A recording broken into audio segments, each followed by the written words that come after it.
Guys আজকে আমি সুন্দর একটা হাঁড়িতে খুব সুন্দর একটা রেসিপি রান্না করতেছি। সেই রান্নাটা তোমাদের সাথে শেয়ার করব। আর আমার হাঁড়িটা কত সুন্দর তাই না? আমার হাঁড়িটা অনেক সুন্দর।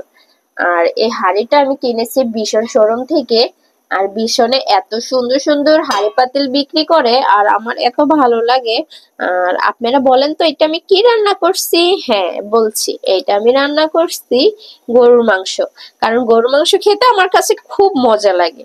আর গরু মাংসটা এরকম একটা পাতিলে হাঁড়িতে রান্না করতে পারলে তো আরো ভালো লাগে। তো আমি এত ভালোভাবে লাড়ছি, খুব ভালো লাগছে। আর আমার ঠান্ডা লাগছে, ঠান্ডায় আমার কণ্ঠটা বয়ে পড়ছে, কেমন জানি লাগতেছে। আর ঠান্ডা লাগলে, আর ওয়েদার এখন অনেক খারাপ, খুব সাবধানে থাকবেন আপনারা। কারণ এখন ওয়েদারটা এত খারাপ, সবার ঘরে ঘরে ঠান্ডা। তো আপনারা সেফে থাকবেন গাইস। আর আমি এখানে মাংস রান্না করছি আজকে। আমার মাংসটা প্রায় এখনো ভালোভাবে হয়নি, সিদ্ধ হচ্ছে। তো অবশ্যই কমেন্টে জানাবেন আমার এই হাঁড়িটা কেমন হয়েছে। আমি ভীষণ শোরুম থেকে নিয়েছি, খুব সুন্দর হাঁড়িটা। তো এই হাঁড়িটা কিন্তু অনেক সুন্দর, রান্না করতে তো অনেক ভালো লাগে।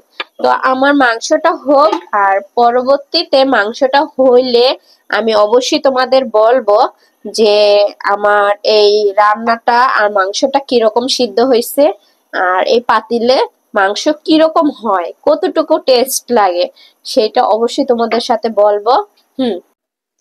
আমি যখনই গরুর মাংস রান্না করি বা খাসির মাংস, এই মাংসগুলোর ভিতরে শাহী গরম মশলাটা অবশ্যই আমি দেই। কারণ শাহী গরম মশলাটা এত সুন্দর মাংসের একটা স্মেল আসে, যা বলার বাইরে, অনেক ভালো লাগে খাসির মাংস গরুর মাংসতে শাহী গরম মশলাটা দিলে। তো আমি এখানে শাহী গরম মশলাটা দিয়েছি কারণ আমার মাংসটা প্রায় হয়ে আসছে। তো মাংস হওয়ার প্রায় আধা ঘন্টা বা 20 মিনিট আগে শাহী গরম মশলাটা দিবেন। আর এখন বলতে বলতে আমার মাংসটা প্রায় হয়ে গেছে। এখন তো আমার, কারণ আমি মাংসের ভিতরে সব সময় ভাজা জিরাটা ইউজ করি। কারণ ভাজা জিরাটা ইউজ করলে মাংসের একটা যে সুন্দর একটা ঘ্রাণ আসে, এত ভালো লাগে। আর মাংসটা খেতে কিন্তু সেই টেস্ট হয়।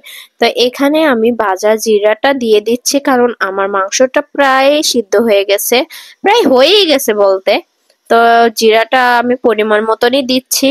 তো এই হাঁড়ি পাতিলে রান্না করতে এত ভালো লাগে, মাংসগুলো এত সুন্দরভাবে সিদ্ধ হয়, অনেক নরম তুলতুলে হয়ে যায়। আর এক সাইডে শুধু মাংস রান্না করলে হবে, গরুর মাংসের সাথে তো পোলাও লাগে। আর পোলাও তো আমার অনেক ভালো লাগে। গরুর মাংস, মুরগির মাংস বা খাসির মাংস, যে কোনো মাংসের সাথে কিন্তু পোলাওটা অনেক ভালো লাগে। তো আমি এক সাইডে মাংস রাঁধছি আর এক সাইডে পোলাও করছি। তো দোনো সাইডেই কিন্তু আমার রান্না চলছে। তো আমার ভিডিওটা আজকে এই পর্যন্ত, আবার নেক্সট কোনো নতুন ভিডিও নিয়ে হাজির হব। আল্লাহ হাফেজ, ভালো থাকবেন, টাটা।